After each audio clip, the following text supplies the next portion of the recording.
seriously? Like right now? Yeah. Oh, action. Welcome to Open Bar, everybody. We're having Well, the bar's always talk open. straight up and on the rocks. We're only one drink in, and I already can't talk. So, today's topic. Wait, who are you? Oh, I'm Beth Ross. We're a Oh few, my We're a few gosh. we're a few episodes and drinks in, Karma!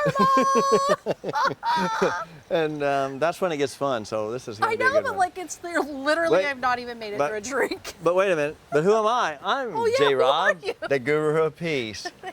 I'm her sidekick. Yes, you are. Oh, thank goodness you are.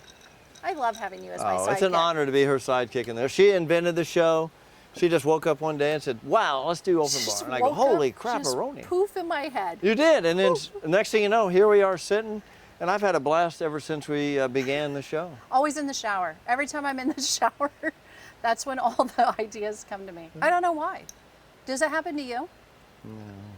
Really? No, never in the shower. Usually in the middle of the night, I'll wake up and I'll meditate because it's real quiet, nobody's bothering me. And so I'll just lay there, and then God usually whispers something into my ear if something's on my mind that I'm trying to solve, or a problem to solve, or whatever. So Well, you that's what it does for me. You wrote your songs, your music, in the middle of the night. I would go in to use the restroom, and you'd be sitting on the toilet writing your music. I'd be thumbing out the chorus for one of my songs, or I'd be thinking how the riff's gonna go. You'd stand up, and you're like, you gotta for- pee, and you just still keep going. Then when I get done, you'd sit back down. I'm like, I do you can't need to come back to bed and do that? No, I'm good. For one solid year, that's a true story. For one solid year, I would just be doing something, and a verse would come to me for a song, or the title of a song, or the riff for the song, or something for the song. And if I didn't write it down, I would not remember it, because it was that tricky, and there were so many things going through my mind as far as that particular time. But Yeah. that's another story. For That's another day. another time. Another day and another story. Okay. I have a really good. You don't even know what the topic is. No, she never today. tells me, so I'm Sometimes always I surprised. tell you. I give Always you little surprised. clues. But today there's Yes, no you clue. have a few times. You're gonna love this topic. Way Uh-oh. more than I do. I hate this topic. Oh, no. And we have little family meetings, you and I, about this all the time. And I'm like, oh my gosh, can we talk about anything else? And you're like, okay. When do you cut your kids off financially? So basically, you got your kids, they grow up, they're out of high school. Now what? Do you pay for their college? Do you still support them? How long can they live at home? How long do they stay on the cell phone plan, the car insurance? Like there's it's not just a one-stop shopping kind of thing. And so you and I have different philosophies on this. And Really? yet, really, you know this. I don't think we have different philosophies. Oh, I think 100%. I think we have variations of the same philosophy. Well, you can tell yourself that all day. Go ahead. No, seriously. I do want to, tell everybody what your thoughts are, because I don't think there's a straight up one size fits all answer, because I do think there's too many variables. That's just my opinion. But I want to know what you think, because there's going to be a lot of people that agree with you. Well, I agree with you on there's variables to it, and we have four kids. Or blended family. We're a blended family, 3 and 1. So 3 girls and 1 boy. Blended when my son was 19 or 20 or 21 at the time. Gosh, yeah. And your girls were Little. 10 and 12 or 9 and 11 and whatever. So they were young. We don't remember well, how old no, our kids were. It depends on when I first No. met them and when we got married. Correct. Yes. Yeah. So there was a difference there. Yeah. From having this experience with the blended family and the kids, I believe what I've learned is that it depends on the child when they're ready and able to be on their own. And that's going to fall back on the parents. And I think that's you and me. Okay. So if we haven't prepared our children for the world or the real world, Yeah. then they're going to linger or stay longer until they get more worldly or more set up to. I always look at it this way. I would like from the time a child is 10 to already begin to lay the foundation and have them by the time they're 12, that if anything happened to both of us, like we were just off the face of the earth instantly and they were left alone. At 10? Starting at 10 and by 12, they could survive. They could make it because we made them street savvy. There's a difference we between didn't do being. that. I just said. Oh, but that would be the optimum. That's the ideal. Oh, That's it's like, that's well, how we've I look already at it. screwed Is up. make sure that It's all over. kids have to be Sorry, street kids. smart. They have to be street smart because you can learn all you want at school. You can learn in books. You can like watch TV and all that kind of stuff. Unless you're on the street, unless you're mingling, unless you're in the world, unless you're at a party, unless you see how kids operate, unless you're in the neighborhood and you see how that happens, unless you know all these things, and you feel comfortable in your own self and wisdom, and you're confident enough to say yes, no, at the appropriate times, then you're going to be vulnerable. And if we were gone, then I would not want any child to be left, because somebody else is going to probably take care of them or whatever. Even if they went to foster care, I'd want them to be street smart enough to do that. No, I don't think we did that. I agree with you on that. But that would be my ideal dream. Okay, that's fair. To do that. Yeah. And so with that said, then the sooner that a child or one of your children it becomes streetwise and becomes independent enough to be on their own, to know how to balance a checkbook, to know how to buy a car, to know how to set up utilities for an apartment, to know how to budget your income, to know how to interview for a job or whatever. There's so many little things that I don't think kids are taught in school. I really don't think they're taught that way. No, for sure they're not taught that in school. But they have to learn that at home. Almost like homeschooling has to trump a lot of the things that you're taught at school, because you're not taught any streetwise anything. Well, and sometimes the parents don't know these things. No, I agree. And so they're not able to pass on what they don't know. But I think the important part is to know your child and when they're capable of being on their own. And all of our children are that way. I mean, I've seen, my son, married, children, very responsible now, and I admire that in him. I mean, kudos to you, Angelo. Yeah. It's just amazing, what he's been able to do.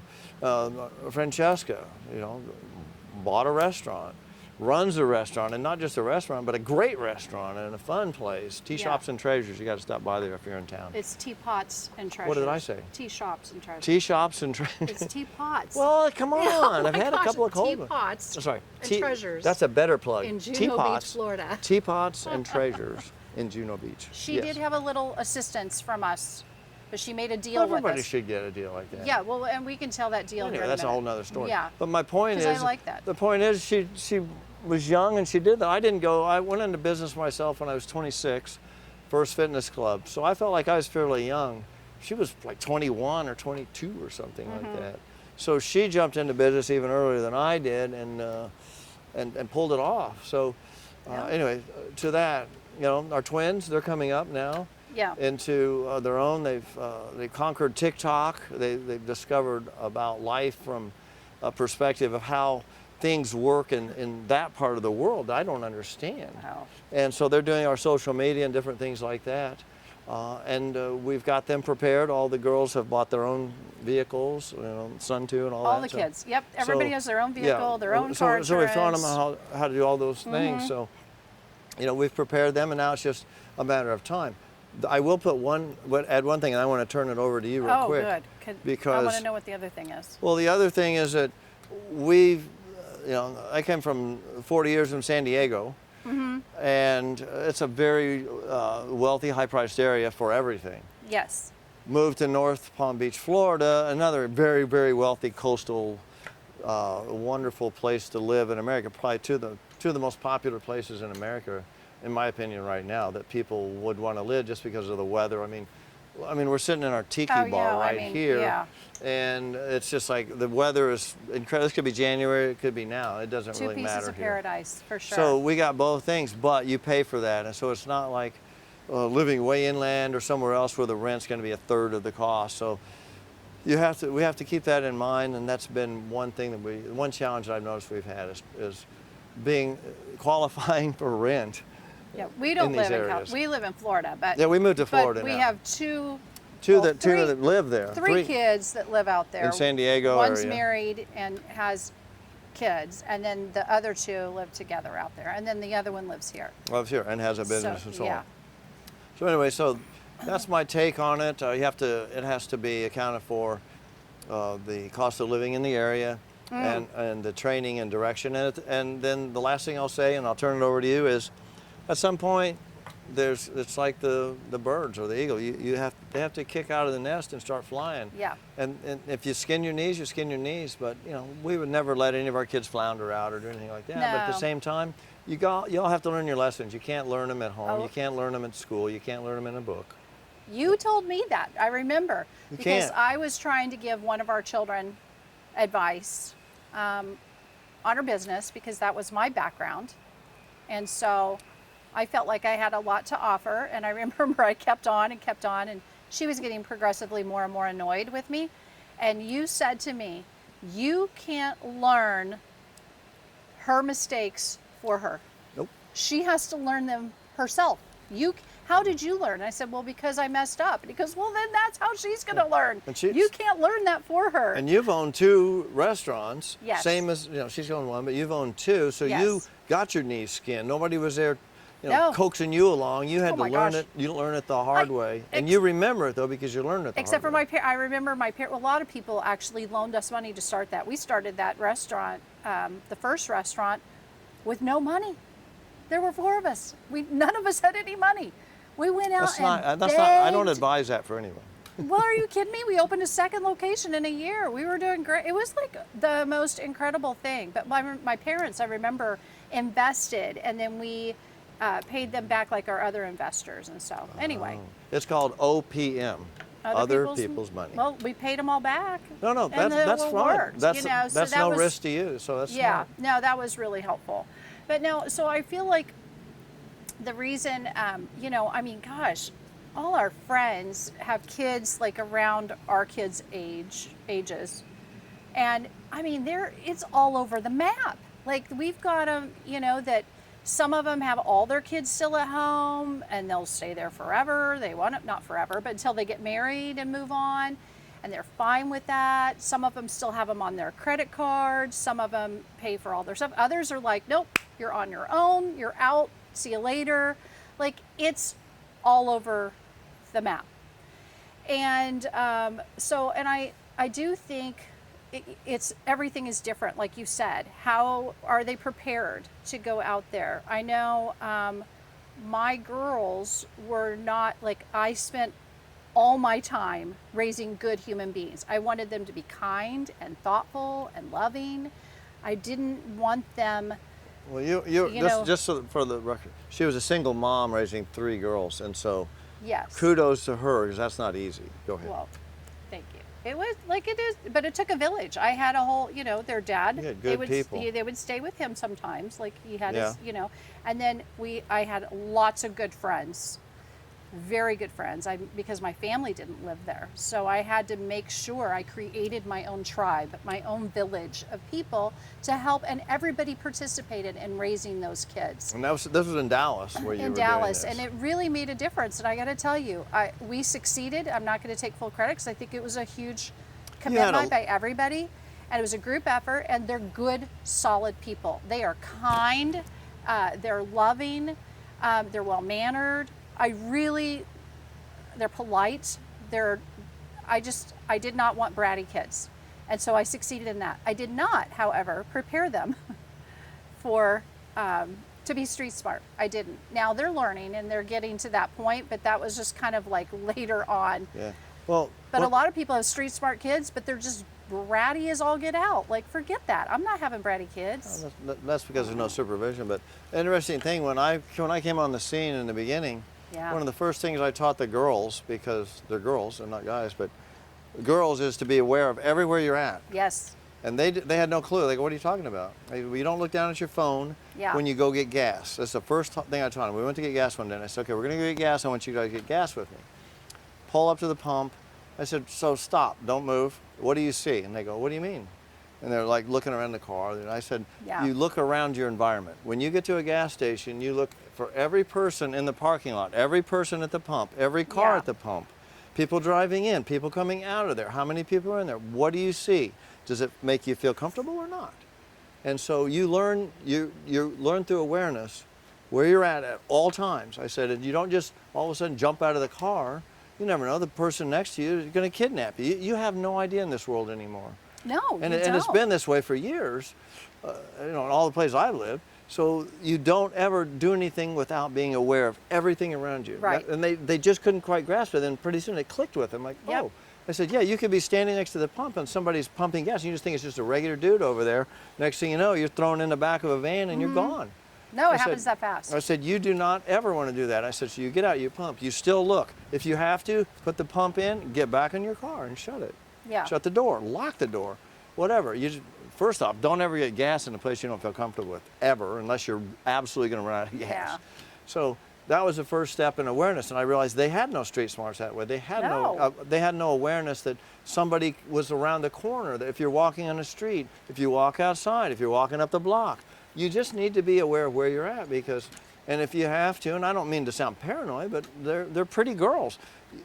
Take some pepper spray with you. Take something that will defend yourself if somebody comes Yes. at you, and somebody will come at pretty girls.